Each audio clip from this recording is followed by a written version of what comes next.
Welcome to Tech Refresh with Kim Komando and friends from Komando.com with a K. That's Komando. Before we get started, real quick, make sure you hit the subscribe button so you always get these delivered every single week. Mike, the follow button on Apple. The follow button on anywhere that you follow anybody. You want to follow Kim Komando.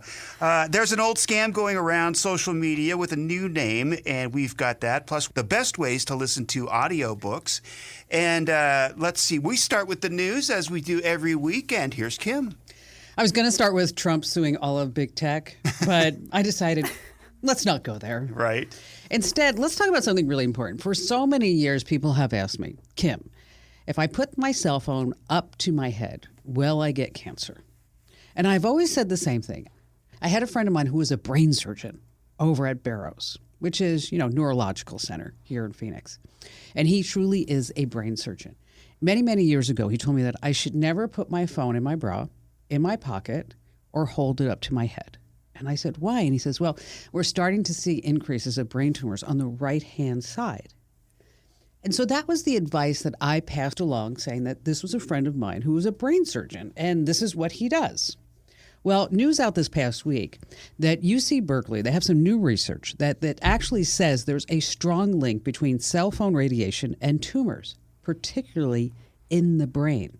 They took a look at the statistical findings from 46 different studies around the world, and then they found that the use of a cell phone for more than 1,000 hours, if you break that down, 17 minutes a day over a 10-year period, increased the risk of tumors, get this, by 60%. Oh. Yeah, that says a lot. Yeah, that's huge. They pointed to findings that they say that the cell phone has been used 10 or more years. It actually doubled the risk of brain tumors. Now, 97% of all Americans own a cell phone of some kind. So what does the FDA say?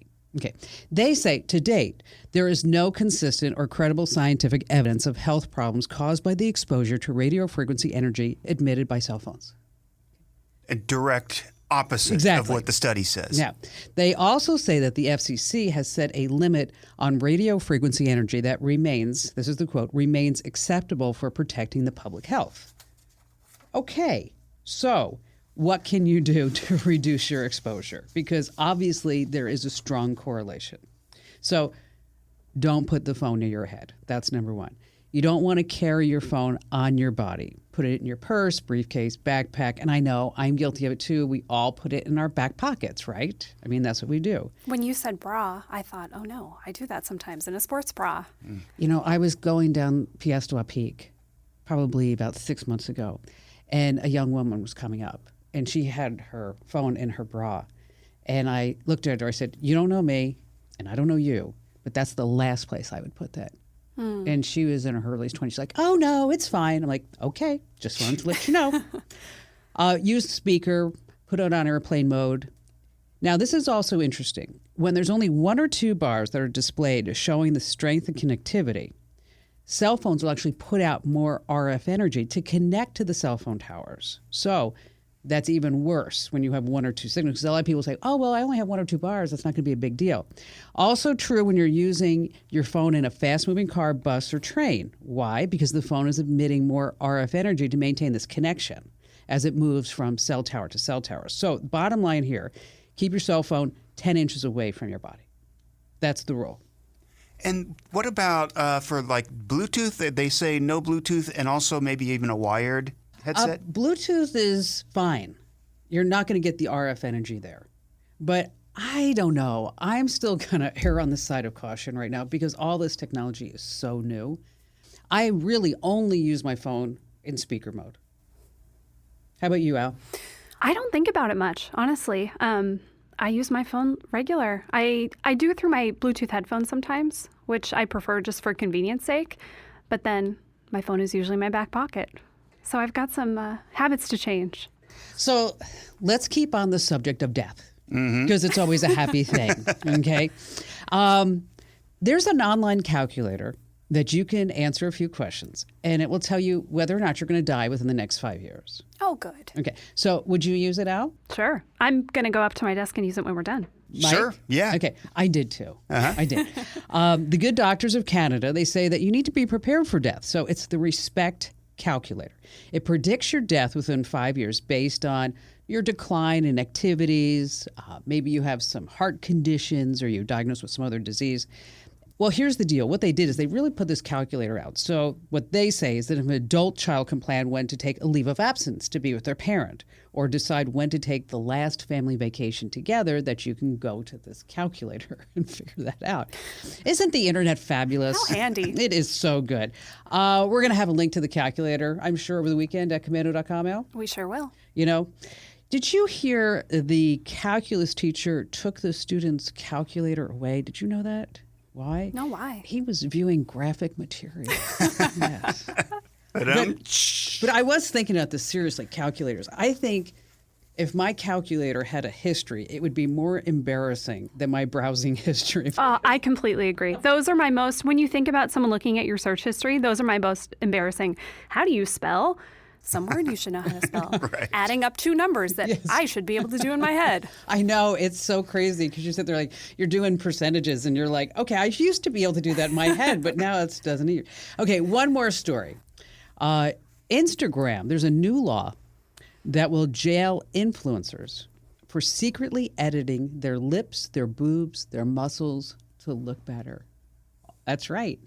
If the Instagram influencers don't clearly state that they've edited their photos, which are ads, they could be fined or imprisoned. They have to clearly label any Instagram post that has been retouched. Oh, wow. Can you imagine someone going to jail for that? Okay, it's not here in the United States.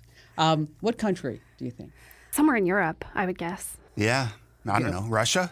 Norway. Oh. The Norwegian monarch, King Harald V, he's going to have to decide when the law comes into effect. I mean, Instagram influencers, I don't know. I mean, I remember back when they were just simply called hookers. I mean, gosh. I was thinking they should just sponsor it by the photo editing software. Hey, there you go. You know, Sponsored by make a Adobe. few bucks on it. Exactly. Yeah. I mean, what is the weight of an Instagrammer's brain? Anyone? What? 1 Instagram. Okay, so Ben is on vacay. I can't believe we let him go on vacation. He needed it. We all do. I think he's camping. But here's the deal. When he's back next week, we have to ask him everything that he bought camping with. Oh, yeah. I mean- all the digital stuff. Because, did you see that solar thing he had? I mean, he brought solar panels that can, I think, power up a small city. Yeah, he definitely could. The first time I knew Ben was really a gadget person, we were shopping for something for an Amazon article on our website, and he found a camping stove, like an actual stove. You can bake cookies in it. You can do whatever you want. And he thought this was a great purchase. He's been trying to convince his wife ever since to get it. I don't think she's on board, which is not surprising. All right, so Al, now it's your turn to do the news. It sure is. We put out a survey not too long ago about big tech and about how much our readers trust it. One of the stats that really stood out to me, 83% of people said, I think smart speakers are listening all the time, not just when you say the wake words. Well, you might be onto something. Google reps were talking to India's Parliamentary Standing Committee on Information Technology all about what they collect, what they do. And the team admitted that sometimes audio is recorded by the Google Assistant even when the user hasn't triggered the AI by saying, okay, Google. Oopsies. Now, oops. They didn't necessarily say because it's accidentally triggered or because we just start the recording. That's a little unclear. But what we do know is, yes, human employees might be listening to those conversations too. Back in 2019, both Amazon and Google were in a lot of trouble with people once it came out that, human contractors listen to these recordings. Yeah. I mean, you just have to know that it's just sitting there. It is just listening. Yeah. Well, I don't really like the idea of someone listening to everything I say to Alexa, especially a person, right? Or what she accidentally picks up. So Google says only about 0.2% of the recordings are reviewed by people. Well, okay, that's not much, but if you're one of those 0.2%. Yeah, but I wonder what the 0.2% really is, because it sounds small. Okay, but they have hundreds of millions of algorithms. Yes. They probably look over all of them and then find the 0.2% that are interesting. Well, and I thought this was interesting. They said, we don't listen to anything sensitive. Well, how do you determine what's sensitive? How do you know? Exactly. It always reminds me of that, the Amazon PR people. They will always write me right after I say, that the Alexa echoes that they are always listening, and they just want me to clarify and say, no, they're only listening for the wake word. That's it. They're just listening. I'm like, well, aren't they listening all the time then? Okay. And then you never get a response to that, do you? Nope. That's when they stop emailing. Well, if you've got a Google Home, Google Assistant on your phone, you can go to myactivity.google.com to hear all of your recordings. You can delete, you can set up to auto delete. The trick with this one, though, is you can turn off voice recordings and audio activity, but if you do, your voice assistant won't work. So you're stuck with it. And if you have an Alexa, you can go in and change the settings there so that they are not allowed to listen to your voice recordings for testing purposes. So go into the Alexa app and do that if you care about someone listening. Well, or you can just do what I did. Put it in the garage. She's in the garage. Unplug her. Okay. I think this is the worst thing. When you love an app or a program, it's perfect, you've used it for years, and then another company buys it, changes something about it, and you hate it, or it just doesn't work as well. I think of Picasa. That was really one that they just got rid of. I loved Picasa. That was such a great photo management program. Yeah. Well, have you guys heard the news about Audacity? No. It's been everywhere. That's the program that we use. Yeah. Indeed. To edit audio, and it's free and it's great. Right. Yeah, it's awesome. If you're into podcasting, audio, music, maybe you've tried it. It's free. It's open source. It works with Macs, Linux, Windows, everything. It's easy. I learned how to use it in like 5 minutes watching a YouTube video, which was nice. That's why I was really bummed to see this news. A news source is calling Audacity spyware now. So a new company bought it back in May. And in early July, they updated the privacy policy. They added all this stuff saying that the app is going to now collect. Here, wait a second. Wait before you get it. So, but I thought it was open source. It is. But a company bought it? Yeah, they still own it. You can take the code and change it, but yeah, a company owns it. Oh, wow. Okay, I'm sorry. Okay, I didn't mean to interrupt you. I was No, you're like, wait, fine. whoa, when did that happen? Yeah. Well, with this update, they said that the app may collect data necessary for law enforcement, litigation, and authorities' requests, meaning we can send your audio if someone asks for it.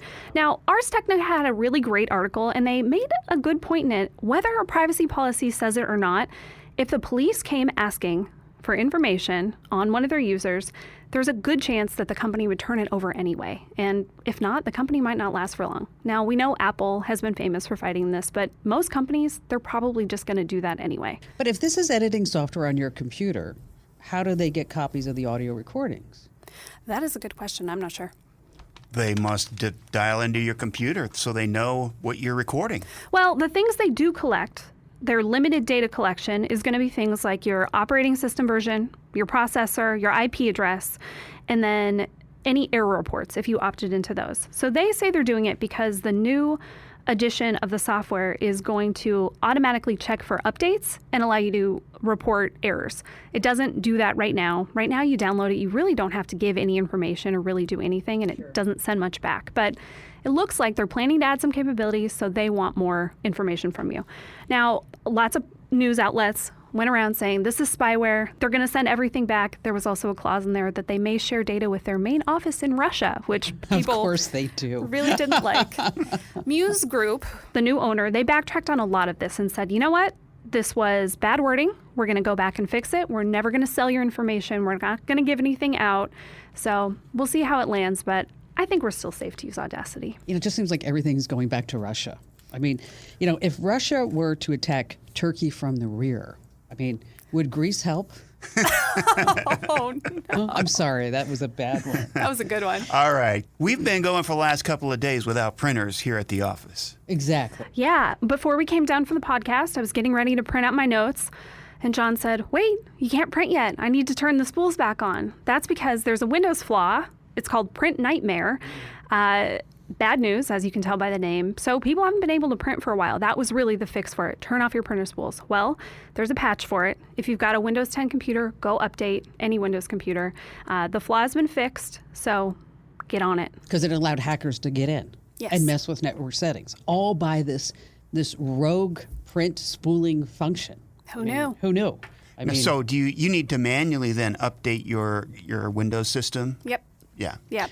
Yeah, what did the printer say when it ran out of paper? Anyone? Anyone? Oh, sheet.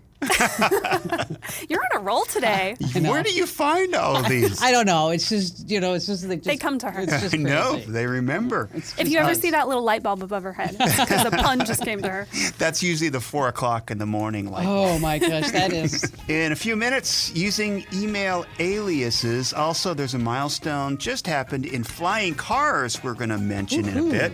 And brand new or not true with Kim Commando herself is next on Tech Refresh with Kim Commando and friends from Commando.com.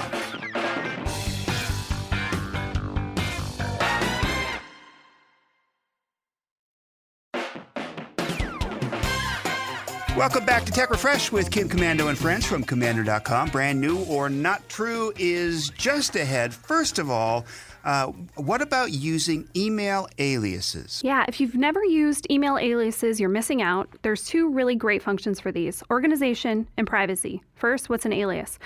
Well, it's a version of your email address. I'll go through the Google steps because lots of people use Gmail. It's really handy to do. Like, so if you want to sign up for something and you don't want to give them like your primary email address because you're like, I know you're going to spam me. I know it. You're going to do it. Or maybe you just want to put an email address on a website, maybe on a product listing, whatever it is. So that this way you really keep that private email address just something that you hand out and then only to like select businesses, family, and friends. I have so many different email. I probably have 5 or 6 email addresses. Do you? Yeah. Well, one of the easiest ways is you put in your username and then a plus sign and then whatever you want after that. It's so easy. You don't need to go into your settings. You just do it when you're signing up. Now that's for Gmail. It is, yes. So it would be like, like the amazing Allie, content queen, plus newsletters at gmail.com or whatever it is. Right. So newsletters is a good example for that. Or bills. Say you want to organize things so that everything that is your bills email address alias goes into one folder. Well, you can do that. You set them all with this same email address. So Content Queen Allie plus bills at gmail.com. Great. All my bills emails go there. They go into one folder. And you don't have to configure this. No. Because normally like, when you get a new email address, you're like, oh God, is it an IMAP? And I got to go through all the steps and what's the server and blah, blah, blah. But no, this just works. It does. I'm so glad you're telling people. Yeah. And then on the privacy side, like Kim said, this is a really good way. If you have a feeling, I want to get whatever some company is offering, I don't know what they're going to do with my email address. Yeah, like that white paper. You're like, oh, yeah, I know that this is like SEO secrets. And Right. I'm going to learn something. I fell for that yesterday. Did you learn anything?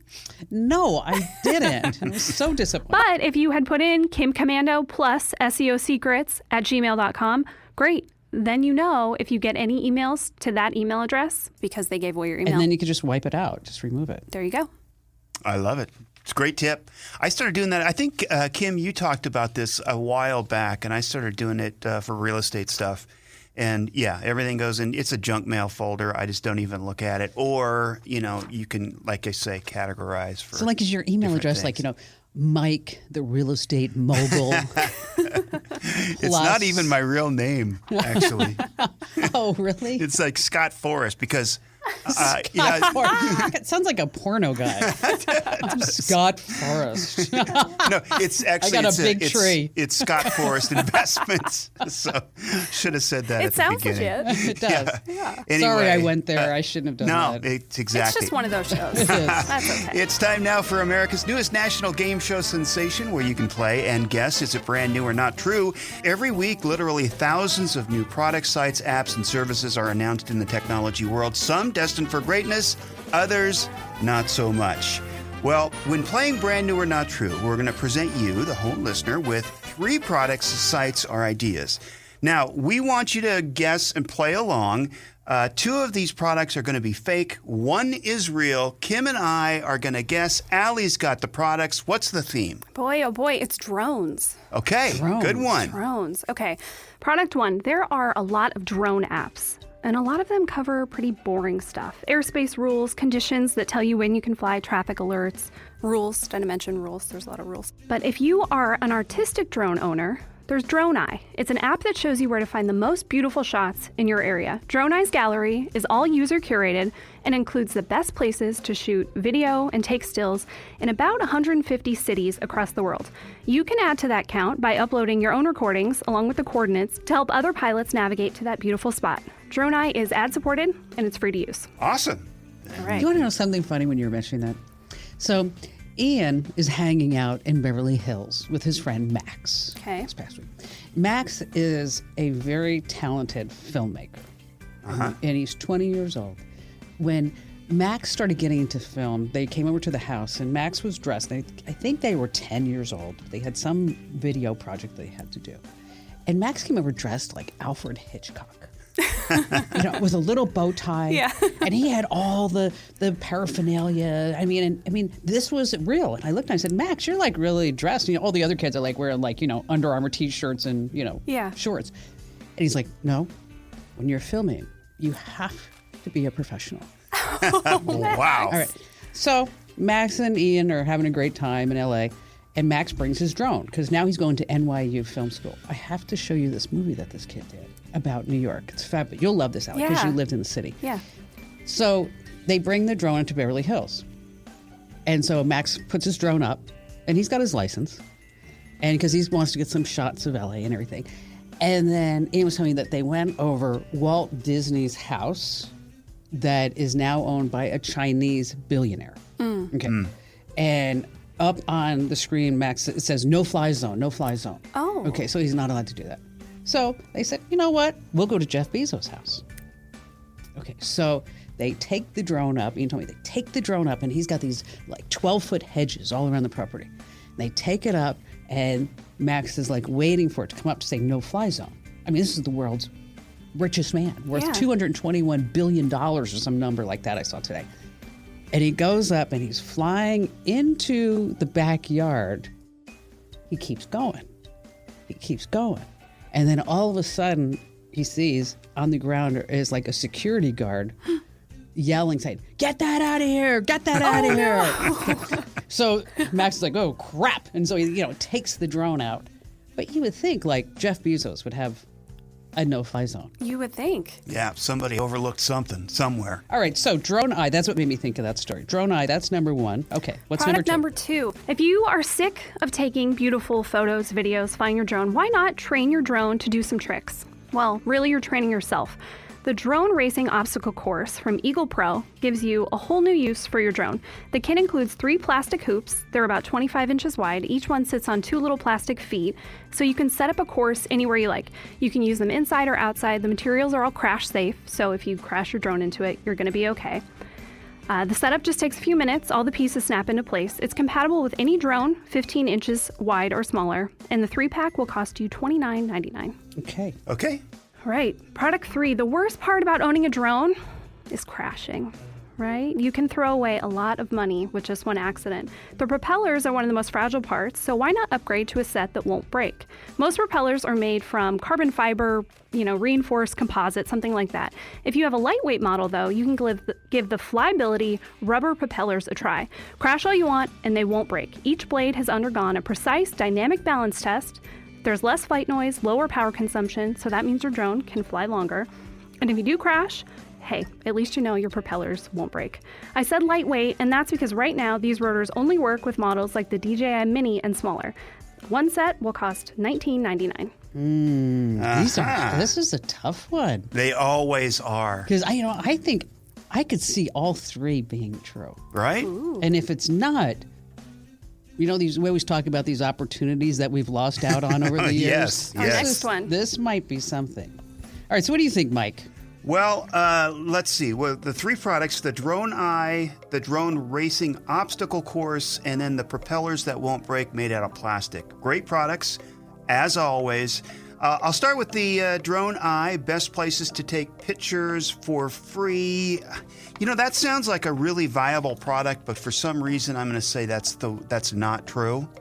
The Drone Racing Obstacle Course, I thought not true right off the bat, just because if you crash your drone, it ain't going to be good, even if you crash it soft, right? So I don't think an obstacle course would work very well unless I don't know. There are a lot of technical things that you could keep away from the hoops or whatever.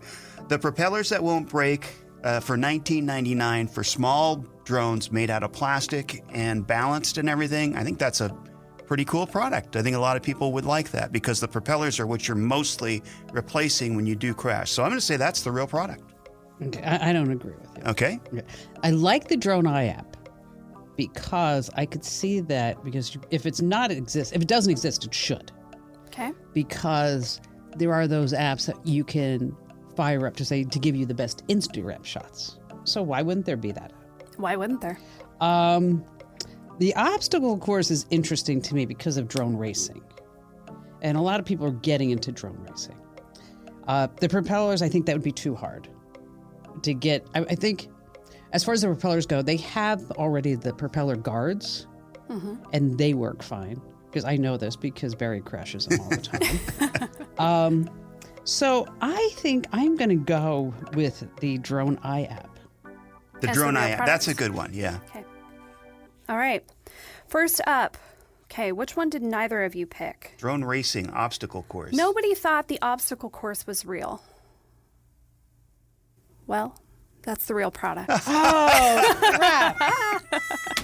I almost went with that one. I should have trusted my gut. My favorite review of that was, I do not recommend this product. These constantly break. Great idea, but bad execution. They're just these little plastic hoops, and apparently they don't work so good. All right, so we should come up with the Drone Eye app. Okay, let's do it. Yeah, that would be a great free app, or, even for like $1 a month or something like that.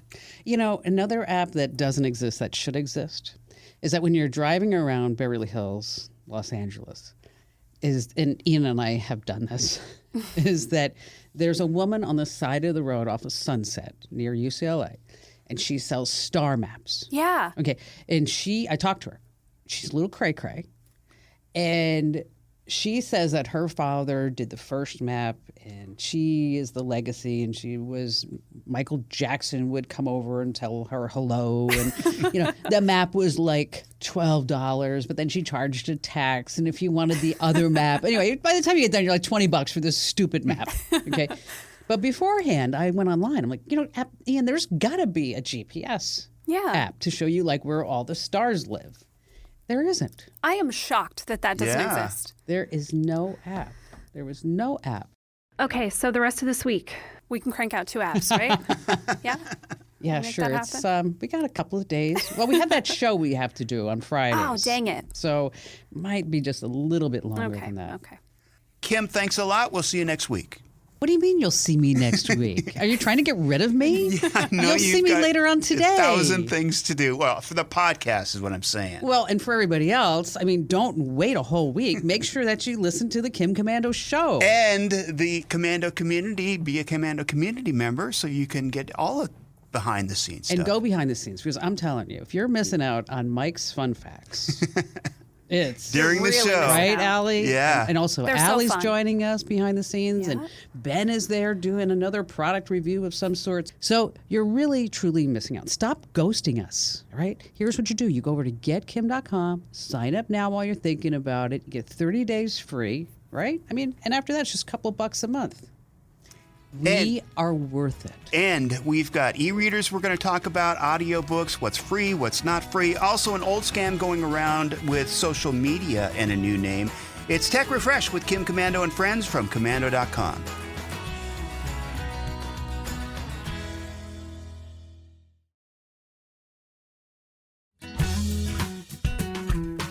Welcome back to Tech Refresh with Kim Commando and friends from Commando.com. Every week we give you the inside scoop on what's going on in tech, so you're the source of tech information for your friends and family. This week we're going to take a look at audiobooks. What do we use? What's free? Allie's got the facts. Just the facts, ma'am. Just the facts, man. In the last show, we were talking all about physical media. If we buy DVDs or CDs or Blu-rays or any of that stuff.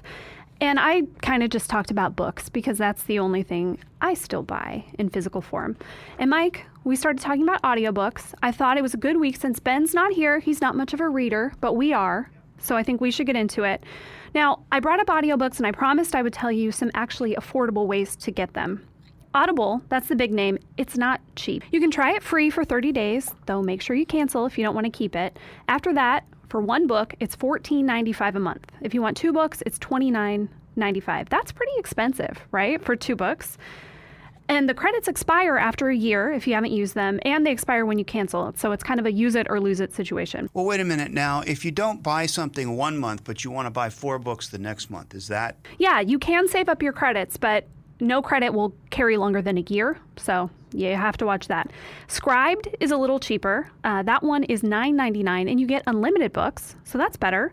When you buy a Kindle book on Amazon, you can sometimes add on Audible narration. Usually that's pretty cheap, like $3.99, but you have to buy the ebook first. So you buy a Kindle book, and then sometimes you can add on this option. It's called Audible narration, and usually they're promoted at like a discount price, and it's about $3.99. You can basically read along with the book. But what about free? That's really what we care about, right? There are a few options. LibriVox is a library of free audiobooks. These are read by volunteers. There's something called Open Culture, and there's Lit2Go. Those are all very similar, where they're really taking old books that aren't copyright protected anymore. Someone reads them, great, you can download the audiobook. My favorite option, though, and I'm really surprised I forgot to mention this last time because I use it constantly. It's called Overdrive, and you only need one thing to make it work: a library card. So this connects to your local library, and then you can download any audiobook or ebook that your library has. And most libraries, we're here in Phoenix, so we have a huge public library system. So basically any book you can think of is probably there with either an audiobook or an ebook that you can get for free. Wow. Yeah. Do you have a library card, Mike? I don't. You should go get one. And I drive by the library. It's probably about 6 blocks from my house. Oh my gosh. All right, go get a library card, sign up for Overdrive. It's free, it's super easy to use. You can send audiobooks right to your phone. It's the best. I just remember going to the library and always being disappointed that the book, what I was looking for, wasn't there. But maybe it's changed. Well, and that's the trick. You can reserve things. So on the popular audiobooks, there's going to be a wait, and usually it's a few weeks, but you'll get an email that says, hey, your book's available, so you know about it, and then you can download it right to your phone. That's great. Yeah. Very good tip. Thank you. You're welcome. It's the Tech Refresh Podcast with Kim Commando and friends. One of the things we promise every week, it's to give you tips to keep from getting scammed. So every week we talk about a new scam that you need to watch out for. And this week it's an old scam that's going around social media with a new name. Go ahead. Mike, have you ever heard of the Secret Sister? No. Okay. Sometimes it's called Money Board, Gifting Circle, Susu. I've never seen that one. There's a new name for this. It's called Blessing Loom. What do these all have in common? It's a pyramid scheme. The Better Business Bureau has received 68 scam reports on Blessing Loom scams in the past year, and people are losing at least $100, up to $700 a pop. Here's how it works. You get a direct message on social media. Usually it's Instagram or Facebook, but people are seeing these in messaging apps too. And it comes from a friend, a family member, maybe a stranger, and they invite you to join their Blessing Loom, or they use one of those other names. The message says, hey, here's a really good chance to earn some money while blessing others. You invest $100, you do it through PayPal or Venmo or some other payment app, and then spread the wealth and you'll see a return. All you need to do is recruit a few other people to invest. They recruit more people, the circle widens, everyone gets a lot of money. Like a pyramid scam. This is a pyramid scheme, yes. It really relies on keeping new people coming in, and then whoever's at the bottom, they don't get anything. So if you see the words Blessing Loom, stay far, far away. Be skeptical before you accept any offer like this, any money.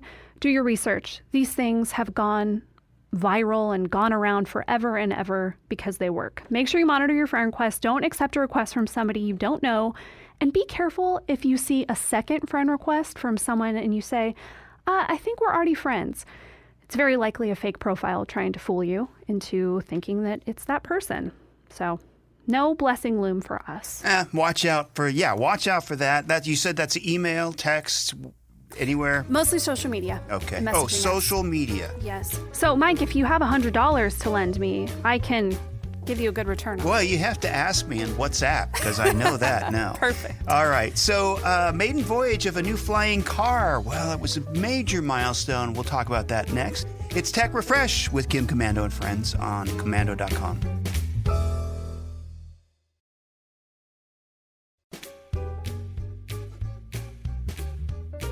Hey, thanks for listening to the Tech Refresh podcast, heard exclusively on the Commando Explains podcast from Commando.com. If you haven't already, make sure you click the subscribe button so you get these podcasts delivered automatically every Friday with the Kim Commando Explains podcast. That also gets you the special feature podcast, which is released on Tuesday. This week, it was Dana's Daughter Has a Stalker. Wow, what a great podcast. Dana called the show back in May, actually, and Kim helped her out by finding, well, through her detective, a guy that does forensics, and he just did this great job about finding out who's Dana's daughter's stalker was. And it's the whole nine. This guy has an amazing history. His name is Rico. He was in the service, and he now has a law degree and a couple of other degrees. Super smart, super cool. Anyway, that's on the Kim Commando Explains podcast. Get that by going to your podcast player and just searching for Komando. All right, there was a milestone voyage of a new flying car this week. Flying cars, it's happening. Isn't this very exciting? Okay, the Air car just took its maiden voyage. A Slovakian pilot drove it. It looks like an exotic sports car. He drove it up a runway in Nitra, which is in Slovakia. Then he took off on a 35-minute flight. He landed, folded up the wings, and then drove off down the highway. This is pretty darn cool. So the Air car, this is the prototype one, was developed by a company called Klein Vision, founded by a guy named Stefan Klein. He has spent 20 years trying to make a flying car. They made this for only €2 million, which, all things considered, is pretty good. This is the world's first flying car to travel between two airports. During the flight, it reached a cruising speed of 105 miles an hour and an altitude of 8,200 feet. Based on the fuel it had, it could maintain that for 600 miles, which is pretty darn far. So once the flying portion of the journey was over, you just push a button, and then, kind of like Transformers, in under 3 minutes, the vehicle is then a perfectly road-legal sports car with a 160 horsepower engine, a seat for another passenger, and it's even a convertible. Of course it is. Okay, don't get too excited. There are a lot of hurdles before we can all jump into our own flying car, sadly. There's a company called Terra Fuega. They just received an airworthiness certificate from the FAA. The bad news is, though, the car can't be driven legally. It hasn't been proven to be roadworthy in crash tests. So the plane part's okay, the car part's not. Bummer. So Klein Vision, I'm holding out hope for the Air car because right now it seems like our best bet. I think probably if I was building a car company, a flying car company, I'd probably go to Europe or Mexico or somewhere other than the United States because it's not going to happen here anytime soon. Absolutely. With all the regulations, right? Yeah. But that's exciting. If you listen or watch the show with the Commando community, I've been talking about flying cars practically every weekend. I don't know, like the last 3 or 6 months, flying cars are like everywhere. There's all kinds of different companies, a couple of companies in California that have the flying cars. So would you ride in a flying car, Mike? I would try it. Sure. Yeah. If it's been tested and everything. Yeah. Actually, the what I was talking about on the show is the new flying cars. You really don't have to be a pilot anymore because they're just flying computers, and you have a stick probably, and they kind of keep the airspeed, and they have a parachute in them, the ones that are production ones. Yeah. So they're a lot safer than you would think. My mind instantly goes to, well, Tesla can't quite get the driving part self-driving car, right? So do I trust self-flying? Not yet, but I want to because that would be awesome. Well, they're computers, and especially ones with the multi-engines. They have the propellers that kind of look like a helicopter, and then they transition into a plane. Yeah. But anyway, it's very, very cool. All right. Cool. Thanks for listening to the Tech Refresh podcast. And if you'd like to comment about the podcast, good or bad, mostly good, send us an email to podcasts@commando.com. Again, that's podcasts@commando.com. On behalf of Kim, Allie, I'm Mike, and we'll see you next time. And for the latest articles anytime, go to commando.com with a K. That's Komando.